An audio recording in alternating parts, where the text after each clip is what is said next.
Good morning, CrossPoint. Good to be with you this morning. I trust that you are well, that you're in good health, that you're hearing from Jesus.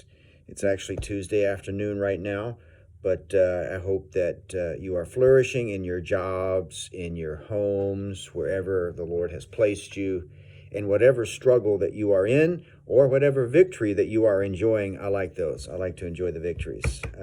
But I hope that in whatever circumstance you are in, that you are at peace and hearing from the Lord. So, wanted to share one thought with us this morning. Before I do that, let me just encourage us to keep praying for a youth pastor, keep praying for the right guy, right gifting, right skill set. And I pray along these lines. I pray that the Lord would help us identify him and that the Lord would help him identify us. So kind of a two-pronged thing, but let's keep pressing into that. Let's see what the Lord does. I want to share with you a thought from this morning, and I was with our men, the Tuesday morning Bible study. By the way, I would encourage you men, if you're not otherwise occupied, to join us for that because it's a fantastic study. It's just a bunch of guys sitting in a circle or a square, remaining socially distanced, and we read a chapter from the Bible together, and then we talk about what we just read and while we're eating breakfast. But this morning we read from John chapter 12, and there was a verse in there that really, actually a lot of verses that we discussed and talked about, but there was one in particular that caught my attention, actually two verses. I want to read those to you and then run them by you and see what you think. So John 12, okay, now this speaks to patience, this speaks to shepherding.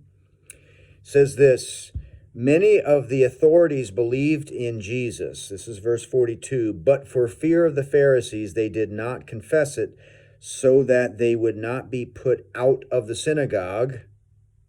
For they love the glory that comes from man more than the glory that comes from God.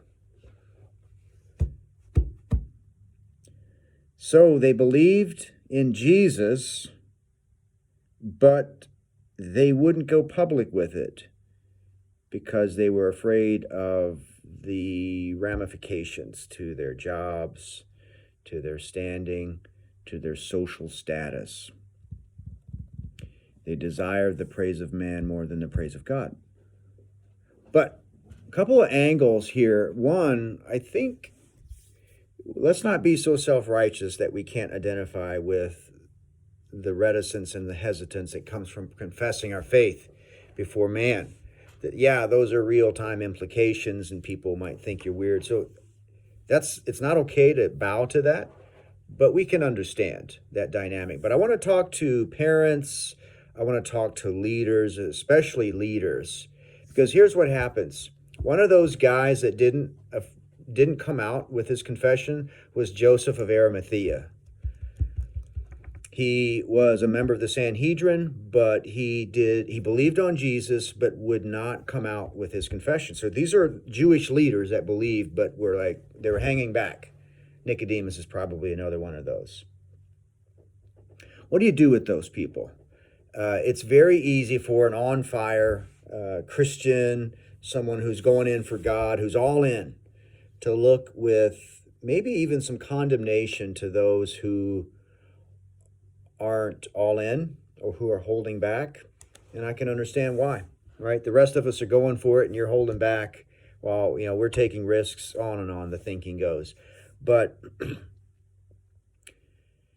that guy or that gal who's shrinking back one day, it may be tomorrow or the next week or maybe a year down the road that they experience some breakthrough and then they come around.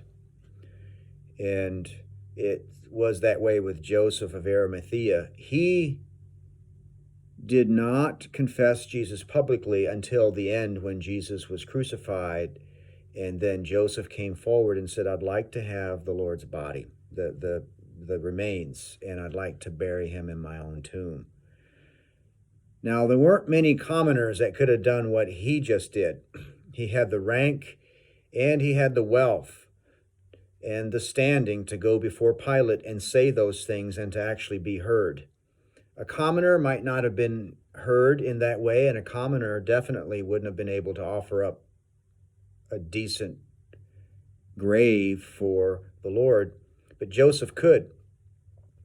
So here's my point, and this is a point well taken to me many, many times, that we do not come down with harshness and condemnation to those who are not all in.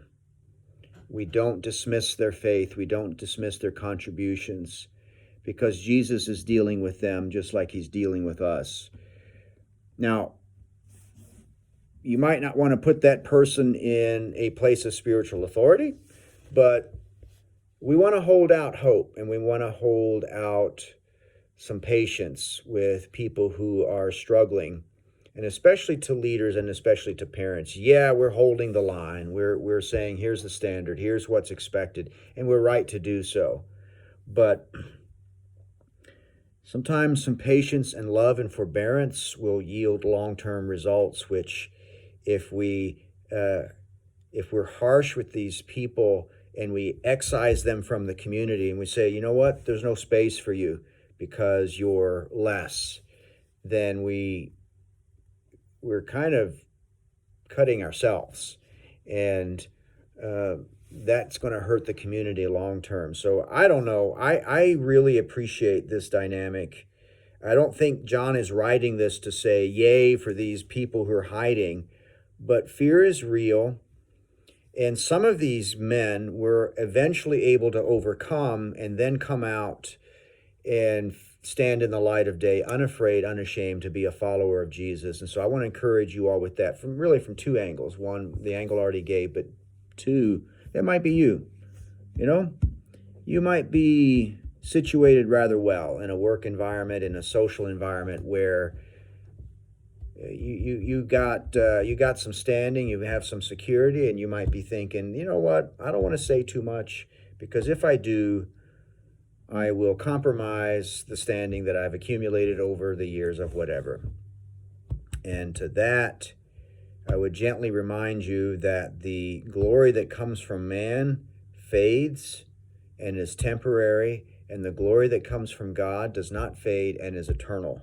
So I want to encourage you, if you might be part of that second group, to buckle down, to take courage, and to put aside fear and let loyalty to Jesus be first and foremost. And once he controls the heart and he's controlling the affections, things flow a lot more easily. So anyway, just a little word for today. I've got a couple of videos planned for the next 2 weeks where I want to interview some people. So I know we did some interviews earlier, but a couple of them I want to circle back to, but I'm not going to give too much detail. But the Lord bless you and keep you. The Lord make his face shine upon you and be gracious to you. The Lord lift up his countenance upon you and give you peace. Amen. Be blessed, CrossPoint.